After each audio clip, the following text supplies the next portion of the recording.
I don't dress up for men. I don't dress up to look more stylish and cool. I don't dress up for anyone, for anything but Allah.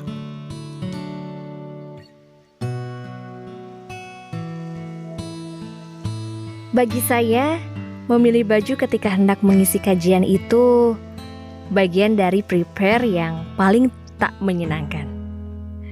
Saya lebih suka bergadang menekuni beberapa kitab, mendengarkan YouTube ulama-ulama, bahkan jika itu berbahasa Arab, daripada suruh milih baju. Apalagi kalau mau mengisi kajian di kalangan sosialita. Hari ini otak masyarakat termasuk kaum muslim dicekoki beauty image ala kapitalis. Demi keuntungan dan meningkatnya produksi dan penjualan, kepala kita di brainwash dengan standar cantik yang mereka buat. Cantik itu kalau wajah putih, spotless, glowing, langsing, dan tinggi. Pun hati dan akal kita dibuat berpikir dan merasa butuh pada hal-hal yang bukan kebutuhan demi memenuhi standar cantik. Bayangkan, buat sekedar kuas wajah aja ternyata ada banyak jenis untuk memakai make up. Untuk skincare, rangkaian perawatan yang dipakai ketika hendak tidur saja bisa berbagai jenis. Warna lipstick juga sampai ratusan. Entah saya yang jiwa seninya terlalu rendah atau bagaimana ya. 100 lebih warna itu di mata saya sama saja ya. Tetap saja hanya ada 4. Merah, pink, orange, coklat. Dengan semua brainwash itu, jadilah kita para wanita dibuat bingung membedakan kebutuhan dan keinginan. Buku seharga di bawah 100.000 yang sebenarnya dibutuhkan untuk memahami Islam, meningkatkan ketaatan, itu berasa mahal. Untuk skincare ratusan ribu yang habis dalam beberapa bulan dianggap murah. Padahal usia buku lebih lama bertahan. Multivitamin yang dibutuhkan untuk masalah kesehatan yang kita miliki lebih kita tunda untuk membelinya daripada kehabisan bedak, eyeliner, atau lipstick. Demi kulit sehat dan glowing, kita merasa harus membeli skincare yang berbeda jenis antara siang dan malam. Membeli semua jenis rangkaiannya plus vitaminnya. Ya, keluar rumah juga jadi butuh nyali. Tak akan berani keluar rumah sebelum memakai eyeliner, lipstick, dan bedak yang sudah didasari foundation. Soal pakaian, akibat jejalan teori fashion, kita teracuni untuk memakai tas dan sepatu senada, ya, atau mix and match. OOTD, apa itu OOTD ya?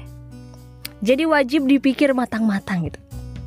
Apalagi zaman medsos ya. Sudah jadi kebiasaan umum. Upload foto. Aktivitas keluar rumah menjadi hal yang tak lagi sederhana. Khawatir saat berkumpul dengan teman, tiba-tiba ada yang ngajak wifi dan diposting di akun Instagram mereka. Maka wajar jika masyarakat zaman now banyak yang bermasalah dengan mental mereka. Mental health jadi isu yang banyak diperbincangkan. Public figure juga beramai-ramai mengumumkan bahwa mereka terkena mental illness. Mulai mengaku bipolar, serangan panik, dan lain-lain. Masyarakat kebanyakan juga terkena penyakit bahaya berupa kebiasaan body shaming. Sampai-sampai di Banyuwangi ya, pada 2019 kemarin, Seorang lelaki membunuh dan membakar temannya yang sering mengejeknya gendut dan boboho. Subhanallah. Di negeri barat pengekspor body image, ya, body image ini, para perempuan mulai melawan oppression atau penindasan. Operation fashion, body image, dan sejenisnya. Jadi mulai melawan mereka. Mereka lelah dinilai hanya dari ukuran, dada, tinggi badan, dan berat tubuh. Padahal kebaikan akal dan hati mereka tak dipengaruhi hal-hal tersebut. Wanita di barat kemudian berbondong-bondong masuk Islam. Alhamdulillah. Bahkan menurut penelitian, 75% diantaranya adalah wanita berpendidikan, minimal bergelar sarjana. Setelah memeluk Islam, sebagian besar dari mereka langsung memilih berhijab. Masya Allah. Mereka ingin merdeka dari hati yang sibuk dengan penilaian konyol manusia. Mereka lelah dinilai berdasarkan berat badan, ukuran dada, dan pinggang, serta penilaian fisik yang menjurus pada seksualitas. Mereka ingin fokus pada hal-hal yang jauh lebih penting dan bermanfaat bagi dirinya, masyarakatnya, bahkan bagi dunia. Ya, sejatinya kewajiban kita begitu banyak, sedangkan waktu kita terbatas. Hal-hal bermanfaat yang dibutuhkan umat dan dunia begitu banyak. Jauh lebih banyak dari waktu yang kita miliki. Namun, kita disibukkan dengan hal-hal yang membuat mental kita sakit dan tak berfaedah. Lihatlah bagaimana Khalifah Umar bin Khattab hanya memiliki 2 potong pakaian. Masya Allah ya, Masya Allah. Begitu pula Mark Zuckerberg memilih pakaian kaos berwarna abu-abu untuk outfit harian setiap harinya. Karena orang hebat memang tak disibukkan dengan berpikir hal kecil.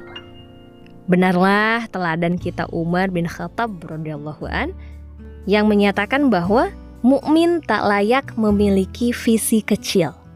Rasulullah Shallallahu Alaihi Wasallam mengajarkan visi besar untuk menyebarkan Islam ke seluruh bumi, bahkan jika itu harus menaklukkan imperium adidaya, Roma dan Persia. Pemuda dari kalangan sahabat, tabi'in, dan salafus salih juga meraih capaian-capaian luar biasa dalam usia belasan tahun.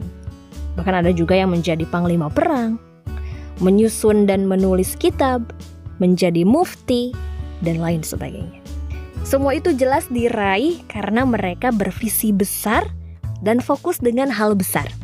Karena peradaban yang ada di masa Islam gemilang saat itu tak dikuasai industri kapitalis semacam kosmetik dan lainnya.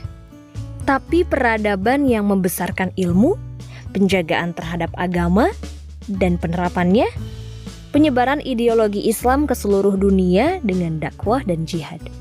Ya, meski jika bicara fashion, bukan berarti Islam mengajarkan untuk kumus-kumus atau dekil. Rasulullah Shallallahu Alaihi Wasallam mengajarkan agar kita menemui saudara dengan pakaian terbaik. Para ulama juga meneladankan adab mengajar dan belajar dengan memakai pakaian terbaik. Islam juga memerintahkan untuk menjaga kesucian, kebersihan, dan menyukai keindahan. Semua itu dilakukan karena ittiba sunnah dan menegakkan adab.